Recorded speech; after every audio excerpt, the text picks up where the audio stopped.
channel. It's Young Spark, um, back for another video.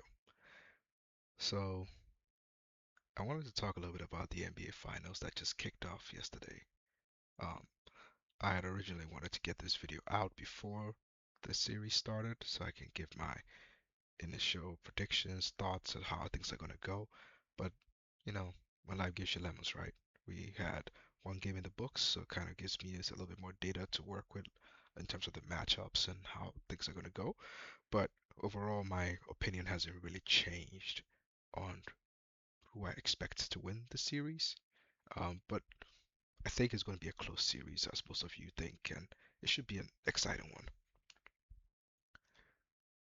So, just want to get this out of the way. For the record, I actually put this out yesterday before the game tipped off, um, and I wanted to have this logged in time so that people don't say, "Oh, I changed my predictions or I picked the winning team or whatever." No, I this is what I felt yesterday, and I think for the most part the game kind of went the way I expected it to go. So I put this out during before game one, and this is in a Discord chat with a group of my friends, so we're talking about the game. So I had that in there. So basically, my predictions before the series started is that I think it's going to be a close series. Um, it's probably going to go six, maybe 7 games, probably 7 games. But I expect the Spurs to win at the end. And part of the reason I thought about that is because of the home court advantage. Um, Even though I expected that the Knicks probably could get game one because the Spurs just came off a long, grueling series with the Thunder, and the Knicks had like about a week off or so of rest, so they were more likely to have the energy to get game one. So that still holds true. And I have a lot of people I know who are like from New York or, uh, you know, live in that New York area. So I, you know, I thought, my heart was like, oh, I want New York to win for those people. But my head was telling me, looking at the matchups and the home court advantage, the Spurs probably would just have enough to edge it. But the Knicks did surprise me a little bit with that fourth quarter, because that wasn't, I didn't think they could um, clamp down defensively on the Spurs like that, even though they do have a very good defensive record. So that was a little bit surprising, but overall, the series kind of started off the way I expected. So I didn't notice until I started looking into it, but apparently the Spurs were the favorites to win by like a lot of the the bookmakers and all the sportscasters all predicted the Spurs to win, which surprised me a little bit because I thought everybody would be riding the New York wave, because of the fact that it's been such a long time, and New York Knicks haven't really been relevant in terms of title winning since like the 70s. So I expected everybody would be rooting for the Knicks, but no, the Spurs were the heavily favored ones, and I think it's conventional with wisdom, right? Thinking of the defensive matchups, thinking of the fact that they had home court, that led a lot of people to think the Spurs would win. But yesterday showed that the Knicks can definitely win this series, and I expected. I knew that they can. I thought it was, like I said, it would be a close series, go either way. I just picked the Spurs for certain reasons, but the Knicks can definitely win this series.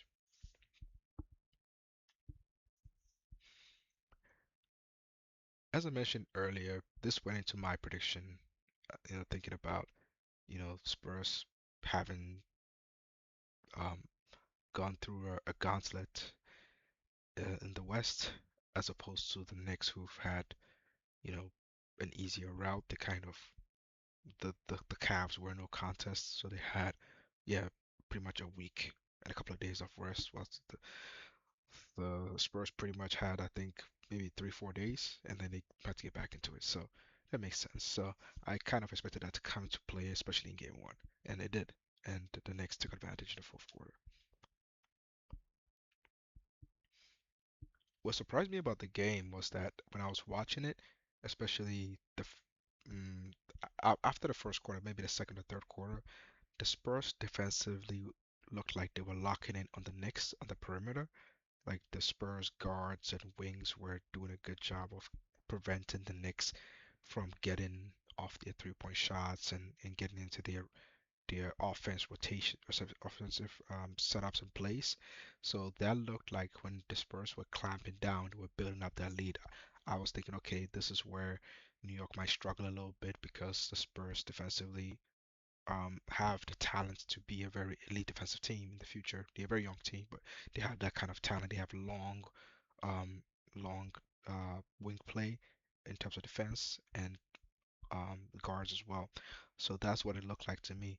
But then I think what kind of changed a little bit was when I think Wemby went to the bench and the Spurs lost that interior presence. So when they lost that interior presence, Knicks were able to make a run and get the game tied. And mentally getting to the fourth quarter tied on the road was huge for the Knicks because then they could just play their game.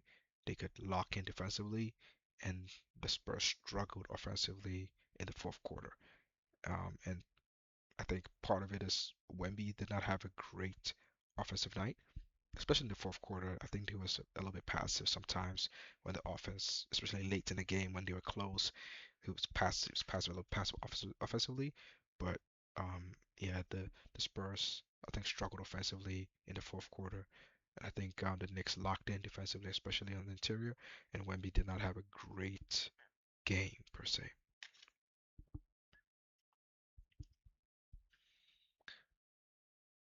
So, you know, in NBA is always about the stars, right? So you want to look at all um, matchup. How did they do? I mean, they both had a they both didn't have like an amazing shooting night. I mean, up until the fourth quarter, Brunson wasn't having a great shooting um, game.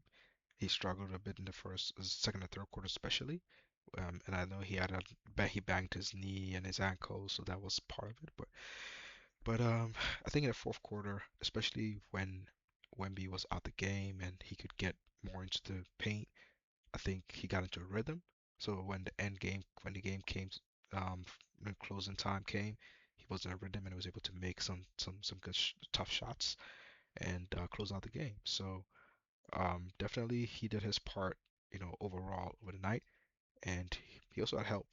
Wemby, on the other hand, he had a tough shooting night, and yeah, in the fourth quarter he struggled offensively, especially, and I think he was a little bit passive offensively. And maybe that comes from the fact that he sat out a little bit. Um, he sat out a little bit in the second half, and maybe he was a little bit out of rhythm, or maybe he was tired. I don't know, but he did, to me, seem a little bit passive.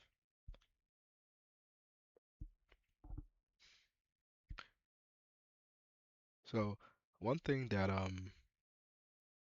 surprised me when I saw that was that the Knicks bigs were able to do a good job in containing Wemby. They made him struggle.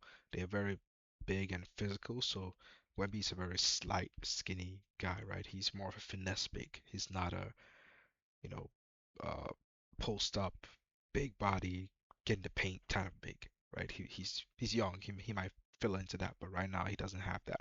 So I think putting big, strong defenders on him is the way to go.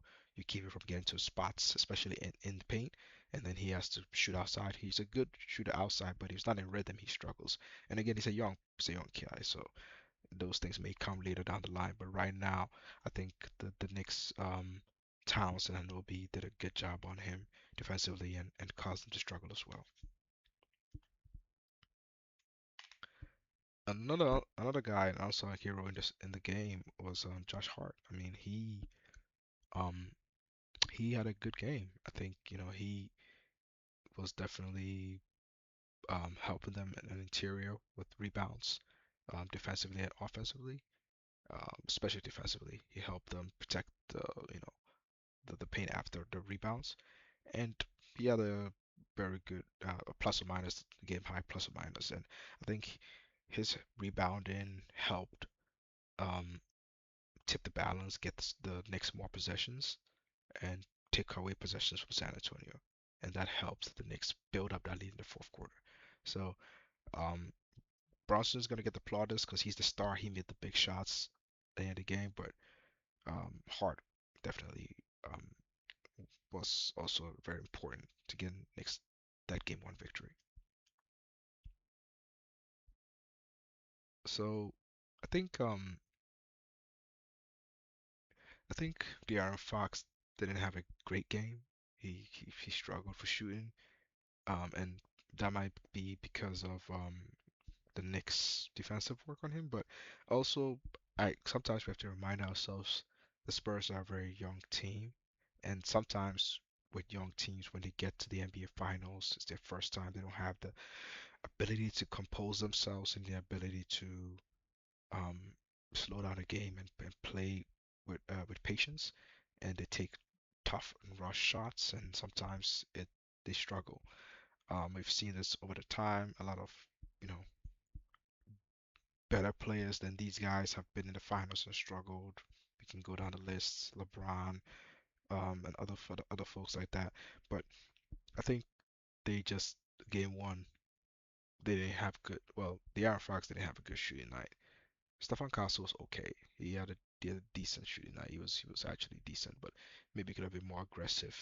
Having more bringing more shots in to help out Wemby. So that was something that didn't work out for the Spurs yesterday.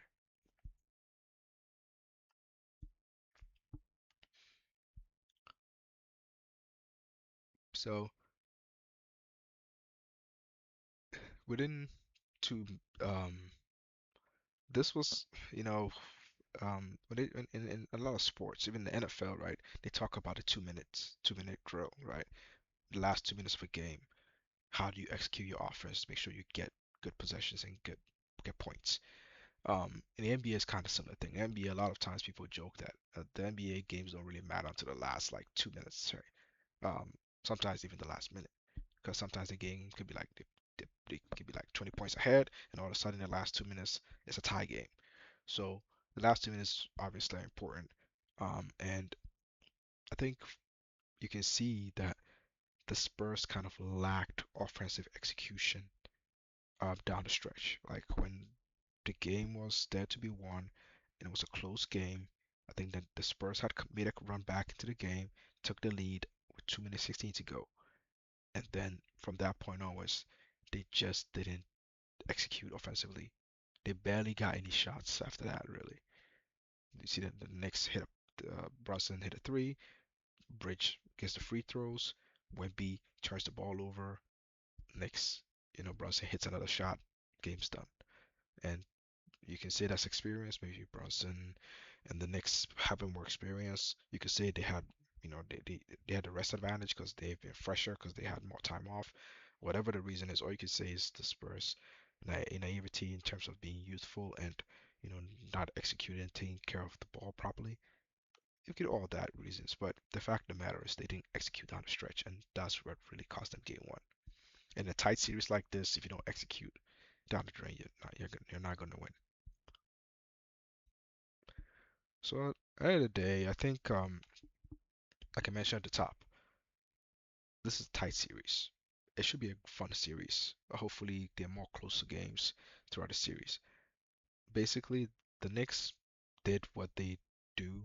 They had a 11 game, I think, win streak before this win, so I think there should be a 12-game win streak. So they're just gonna continue doing what they do, and that will make them successful. What they did is, make sure that in the fourth quarter they execute um, defensively, lock down the guards and get their rebounds and defensively get box out and get their rebounds.